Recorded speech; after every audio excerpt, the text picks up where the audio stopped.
today we'll be looking at lightning protection systems as they can be applied to under radio systems. Now we've got a video here of the sorts of things that lightning does. We'll take a little look at that. Now the connection with amateur radio is that like any antenna system, our systems need protection from lightning in order to protect personnel and equipment. Right? We've got a lot of investment in our equipment. A lot of it can't be replaced. And so at the end of this session, we'll be looking to create an effective earthing technique for standard RG213 coaxial cable, which is the standard cable that we use in radio applications in most situations. There'll be a bit of an introduction, which is what we're doing here. Then we'll be looking at lightning protection system overviews, which is how systems are crafted to protect equipment and personnel. Then we'll do a bit of demonstration and practice of how we create the earthing connections to the coaxial cable. And then we'll be reviewing the situation and having a look at what we've learned and how we can apply in practice. Okay? Before we start, this is a no smoking area. In fact, the whole precinct is a no smoking area. Water, tea, coffee is out here through this door. Toilets from the adjoining building, across the way a little bit. We'll be using tools, including sharp tools. There's also a heat gun, which has got a hot nozzle on it, so we need to be aware of that. We could use gloves in a situation like this, but we're all experienced operators here. We've used these tools before. Just be careful. Gloves are sort of required for using particularly sharp knives. We're not using sharp knives, but deliberately using blunt ones, and I'll come back shortly. Okay, so the purpose of this is to learn how to create effective earthing systems for amateur radio stations in order to protect them from lightning strike and protect the equipment and the personnel associated with them. Okay? This is a typical coaxial cable that we'd use in an amateur radio station. The first thing we have to do is to strip back and expose part of the outer conductor of the coaxial cable so that we can connect the earth. For that I use a blunt knife. Now the reason I use a blunt knife is so that we can cut through the jacket but don't damage the external conductor of the coaxial cable. So we simply work out where we want to run the connection, and we apply a bit of pressure to the blade, just keeping the fingers out of the way of course, and then rotate the cable along the blade like that. Just cut through, and then when you flex the cable at the cut, you can see the outer jacket or the outer conductor is exposed. We do the same thing a little bit further along.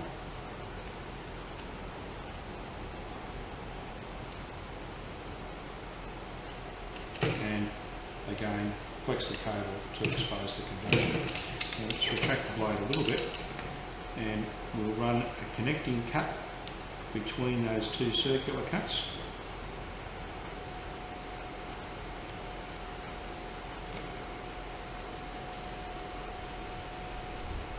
Now the jackets tend to be designed in such a way that they come apart fairly easily, and when we split that, the jacket comes away, and there's the other conductor there. Yep. Now, one of the easiest ways to provide an internet electrical connection is to use another section of braid from the same kind of cable. Now, this is a piece of the same cable which has had the outer jacket completely removed. As you can see, the braid can be compressed along its length like that, and the inner conductor can be easily removed. So we remove that, and it left us with just a sheath of outer braid, which is matched to this exactly. So the conductivity of this is exactly the same as the conductivity of the outer jacket of the coaxial cable that we're installing. All right? Now the way that we connect it, let's take a Phillips screwdriver, pick a spot on the braid about the length of the junction that we've made, insert the screwdriver through the braid and push it out the end. Punch that up and open out the hole that we've created. Put the screwdriver aside and insert the coaxial cable through the hole and slide it down onto there like that. Now when you stretch that open, it will close around the coaxial conductor, and then you just grab the tail and pull it straight. So there's the connection to the structure, and all that's required now is that we create a watertight seal on that. Yep. And provide it with ultraviolet protection. Now, the best way to create a watertight seal is to use a piece of heat shrink tubing. This is the type which has a glue in it, so that when you heat it, it shrinks down, the glue will ooze out the end and it will create a watertight seal. So you sleeve that on over the top, get it around the hole at the outside of the assembly, and you can see that it will cover the whole of the junction and leave the tail protruding out the bottom like that. Yep. Okay? Very neat. Then we'll take an electrical crimp plug. These are available from automotive stores, they're not expensive. We would just twist it up a little bit, insert the tail into the crimp plug, and then use the crimping tool to close the plug. And there we have an electrical connection, an electrical earth to the coaxial conductor, and a method by which we can attach it to the structure on which it's mounted. Does that make sense? Yes. All right. Okay. So we'll disassemble all of that and Give it to me to do. just give it to you. Have a go. There you go. There's all the bits. Now, this is a piece of coax, so just experiment with the blade on Can I roll it around on the table here? Yeah, you roll it around on the table, that's fine, whichever way is safest and easiest for you to do. Okay, there's not much blade left in that one, it's not sharp, that's right. Now, rather than rolling it around on my thumb, I think... Yeah, just roll it on the That's- table, that's fine, yeah, roll it on the safety table. first, yep. Just trying to get a good perpendicular without cutting out any of that sheath. Right. Yep, I'm back to the start. So that's right, open it up, right here. Yep. I haven't given it wide enough pressure. Just come here with the... See if there's more over here. Come on, Tony, get in. Your method might be the best.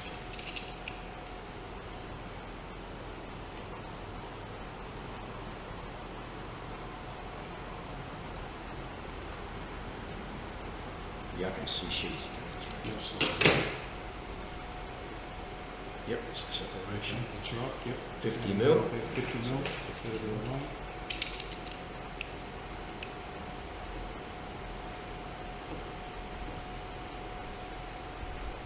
You just feel when the blade touches it, can't you? That's right, yep. We do get a bit of tactile feedback through it. Yep. Okay, I'll open that one up. Done. Just retract the blade as far as you can go. Yep. Connect those two cuts. Back to there. Now, from what you, I think you made two parallel cuts from what I could see. Oh, right, okay, well in fact the first cut was just a shallow cut, and then I completed the cut to full depth right at the beginning. And once you've made a complete cut along the length, you go back to the beginning and push it through as far as the braid. And once you've cut through the first part of the sheath, what you'll find is you can open it there and it'll just peel open. Yeah. I reckon I might just So work yeah, it a so bit go a here. bit deeper at the beginning, that's right. Yeah. Once you've got through at the beginning, Just hard. Yeah, I went on. How with you? Yep, I'm there. Get that. that's, And here it that's comes. exactly what you're supposed to do, that's right. Winding it back.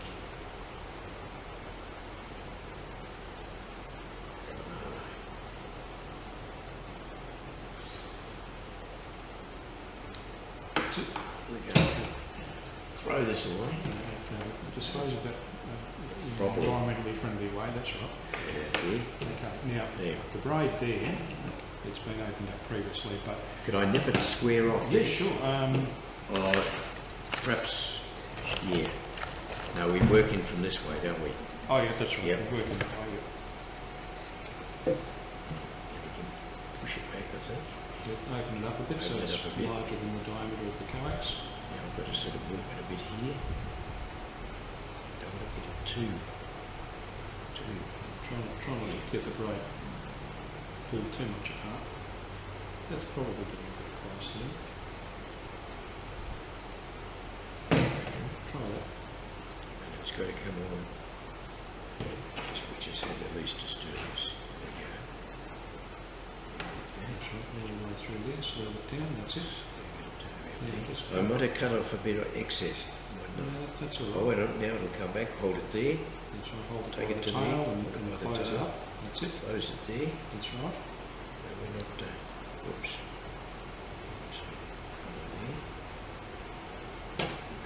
That's the old trick, isn't it? Yeah, Yeah, watch out, there always a pointing stray into one the in braid, there. That's right, Like there's steel no cable. solution for that Wire one. rope.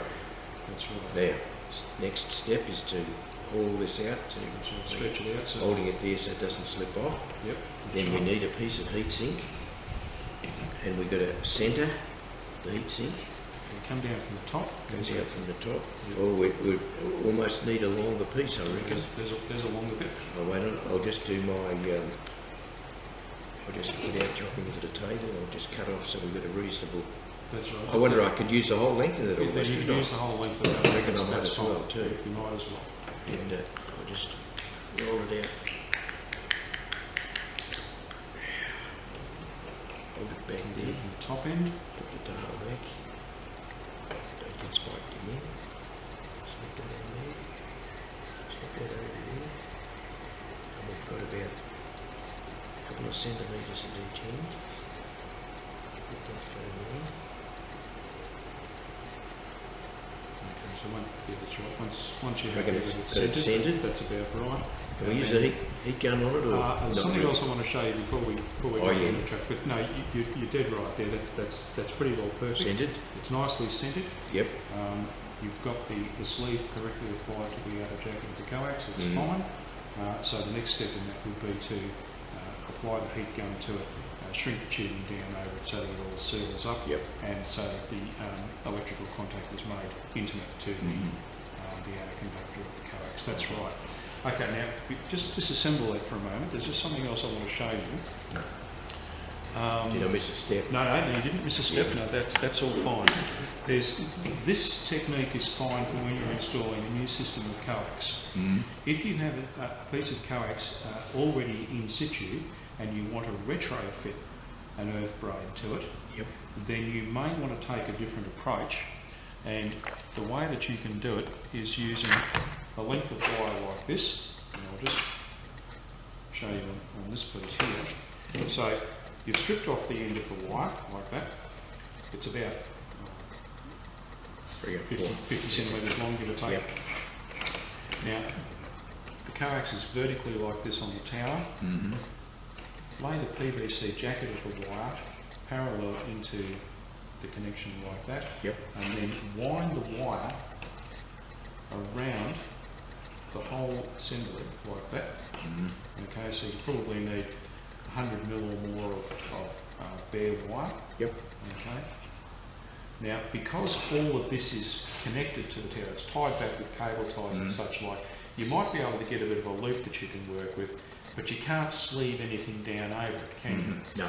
So this is a silicon-based self-amalgamating tape. This is available in hardware stores, and the technique with that is to apply it to the joint and wrap it around with a 50% overlap, run up and down a couple of times, Yep. and then lay PVC tape over the top of that. This, I can see a little refinement there. Yeah, See those ends there? You can smooth them around with a pair of that's anyway, right. but Well, as I say, this is a Yeah. retrofit, so Yep. you use whatever skill set you've got to hand, you use whatever materials you've got to hand in some cases. We are talking about amateur radio stations, so we work to a budget.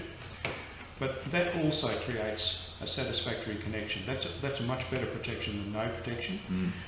Technically, this is better, but this is perfectly adequate for a Yep. lot of the work that we do. And if you've want to retrofit an earth wire, then this is a good way to do it.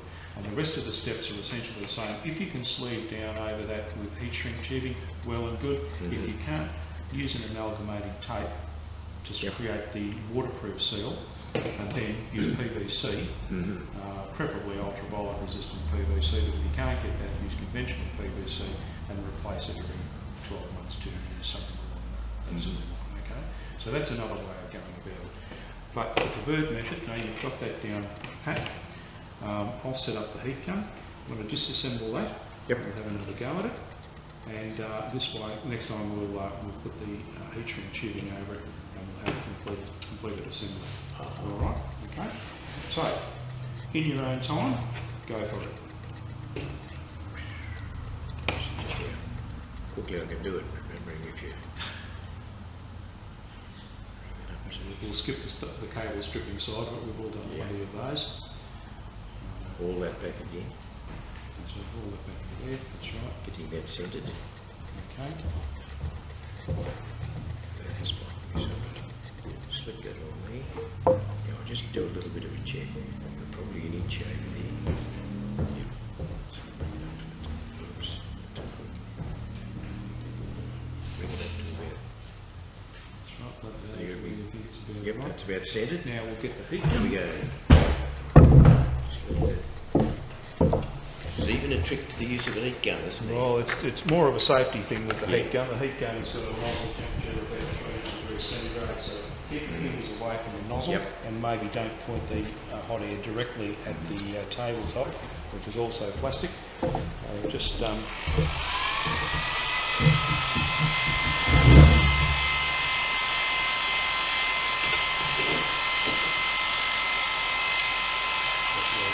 pretty well instantaneous. No fingers.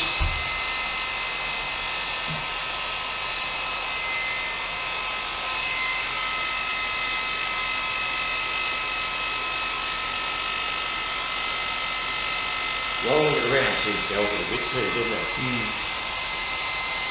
Sometimes find that if you heat up one spot and get it started, it Yeah. tends to travel along the length.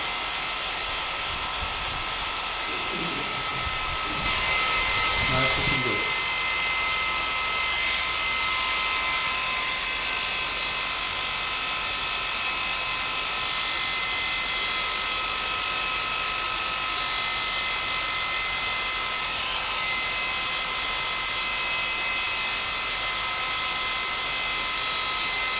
I think it's about the limit now, isn't it? It's looking pretty close there. Alright, heat gun off. We'll just put it on the side. Just touching your hand. Yeah, don't do that. Don't do that. Put it on there, that's right. Stick it over here. That can catch you out too. Can be. That's right, yeah. That's right. Stick it over here. Yep, good. That's just where the nozzle goes, so it'll cool off in a minute, it's hot and finish using it. Yep. Okay, that's good. All right, well, you've got the glue coming out of both ends of that, that's good. It's mounted this way, of course, the Yep. tail's pointing down. Okay, and now to complete the fitting, Do you want me to trim that end off to make it nice, or just do it with the that's finger? all right. Can I do that? Just do it whichever way you think is appropriate. Yep. That's right. You've been doing this sort of thing a fair while, so you know what works. I know what you suddenly you get one of the loose strands gets you in the thumb too. That's right. And you force that right in there. Do you want me to double it You back can a bit? you can double it over. Yeah, that's fine. That works. Squeeze it down. Yep. Whatever creates a good, strong mechanical and electrical The connection. more it probably fills in there, That's right. you whack that in there. It's about the right depth. Now, these are late crimping tools. I'll just give you a tip. The yellow marker there is Is the the one one. to use on that. Crimping tools, so you can use those when you get home. Without having to cut it out of it. You crimp it usually flat that way, don't you? That's right. Yep. Good hard squares. That's And it. then a couple of more.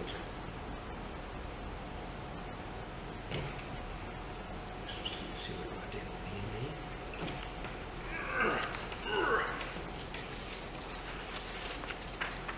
Look at that, bro. Okay, Tony, so this has been a good morning, I think. Yep. Have you got any questions about what we've been talking about this morning, about the lightning protection approaches, or about the techniques that we've been using to create earth connections on the cables? Does Does that all make sense to you? Oh yeah, I can see. I mean, think of the little gap in a switch, 240 volts AC, tiny little contacts. Look at the dielectric material, air, possibly not that dry, a spark of hundreds of metres of length means an absolutely incredible electrical pressure. Yeah. And when you see what it can do, it's the warning there is that there is sort of a whole layer of sort of, I guess, precautions that you can take that are sort of either removal or mitigate the damage that's done. But I can see, even in my case, that there's a number of things that I'll take away from this and use. Right, okay, fair enough. So,